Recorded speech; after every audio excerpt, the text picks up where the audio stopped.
ذرا تصور کرے یروشلم کا شہر ہے، مسجد اقصی کی پرنور فضاؤں میں ایک عجیب سا سکون طاری ہے۔ یہ وہ دور ہے جب اللہ تعالیٰ کے نبی اور نیک لوگ دن رات اس مقدس عبادت گاہ کی خدمت میں مگن رہتے تھے۔ انہی عظیم ہستیوں میں سے ایک تھے حضرت زکریا علیہ السلام۔ آپ کوئی عام انسان نہیں تھے بلکہ اللہ تعالیٰ کے چنے ہوئے نبی تھے۔ کیا آپ جانتے ہیں کہ ان کا پیشہ کیا تھا؟ وہ ایک بڑھئی تھے، یعنی ایک کارپینٹر تھے۔ رزق حلال کماتے تھے، اپنا سارا وقت اللہ تعالیٰ کے گھر کی خدمت میں اور لوگوں کی رہنمائی میں گزارتے تھے۔ ان کی روحانیت اتنی بلند تھی کہ بیت المقدس کے سب سے معزز اور بڑے عالموں میں ان کا شمار ہوتا ہے۔ کہانی میں اصل موڑ تب آتا ہے جب حضرت عمران کے گھر ایک بچی پیدا ہوتی ہے جس کا نام مریم رکھا جاتا ہے۔ مریم کی والدہ نے منت مانگی تھی کہ جو بھی بچہ پیدا ہوگا وہ اسے اللہ تعالیٰ کے گھر کے لیے وقف کر دے گی۔ اب چونکہ وہ لڑکی تھی تو سوال یہ پیدا ہوا کہ بیت المقدس میں اس بچی کی دیکھ بھال کون کرے گا؟ مسجد کی خدمت تو عام طور پر مردوں کے ذمہ ہوتی تھی۔ یہاں ایک زبردست تجسس پیدا ہوتا ہے۔ مسجد کے تمام بڑے علماء اور خادمین میں بحث چڑھ گئی۔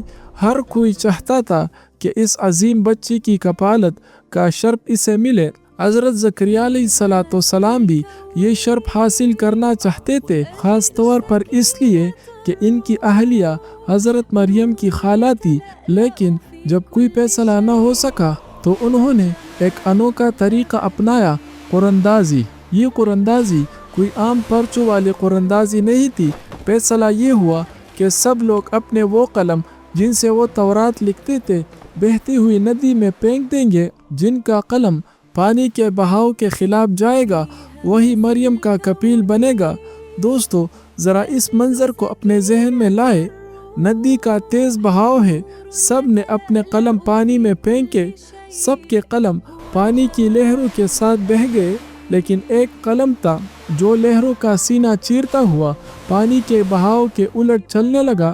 یہ قلم کسی اور کا نہیں، حضرت زکریا علیہ السلام کا تھا۔ اللہ تعالیٰ نے خود آسمانوں سے یہ فیصلہ کر دیا تھا کہ مریم علیہ السلام جیسی پاکیزہ ہستی کی تربیت ایک نبی کے ہاتھوں ہی ہوگی، اور یوں حضرت زکریا علیہ السلام نے انہیں اپنی پناہ میں لے لیا اور مسجد اقصی کے ایک خاص پرسکون حصے یعنی محراب میں ان کے لیے حجرہ بنا دیا۔ وقت گزرتا گیا، حضرت مریم علیہ السلام اسی حجرے یعنی محراب میں بڑی ہونے لگی۔ وہ دن رات اللہ تعالیٰ کی عبادت میں غرق رہتی۔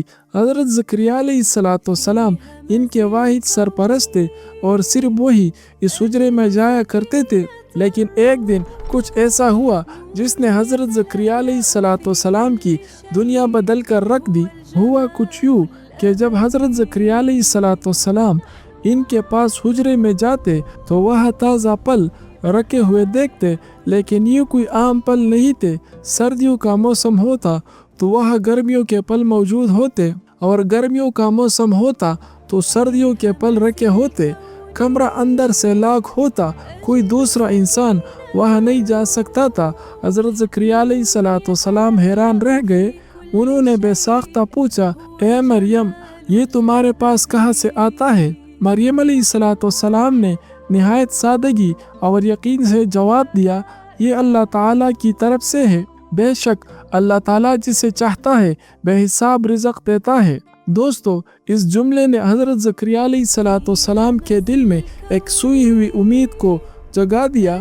وہ بوڑھے ہو چکے تھے، ان کی ہڈیاں کمزور ہو چکی تھی، بال برف کی طرح سفید تھے، اور ان کی اہلیہ جوانی سے بے اولاد تھی۔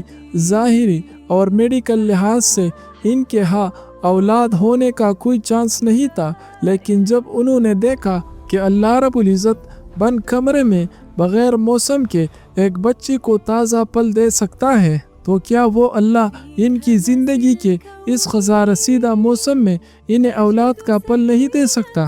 اسی وقت اسی محراب میں حضرت زکریا علیہ السلام اللہ کے حضور گر پڑے۔ یہ دعا اتنی خفیہ، اتنی ذاتی اور اتنی درد بری تھی کہ قرآن مجید نے اسے ندائے خفیہ یعنی چپکے سے پکارنا کہا ہے۔ انہوں نے کہا جس کا مفہوم ہے اے میرے رب میری ہڈیاں کمزور ہو گئی، سر بڑھاپے سے بڑک اٹھا اور میں تجھ سے مانگ کر کبھی محروم نہیں رہا، میری بیوی بے اولاد ہے اور مجھے اپنے بعد اپنے رشتہ داروں سے ڈر ہے کہ وہ میری دین کو بگاڑ نہ دے، پس تو مجھے اپنے پاس سے ایک ایسا وارث عطا کر جو میرا اور آل یعقوب کا وارث بنے، اور اے رب اسے اپنا پسندیدہ بندہ بنا۔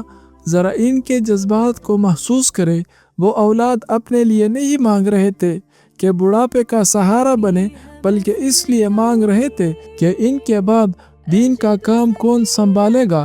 یہ فکر تھی ایک سچے نبی کی۔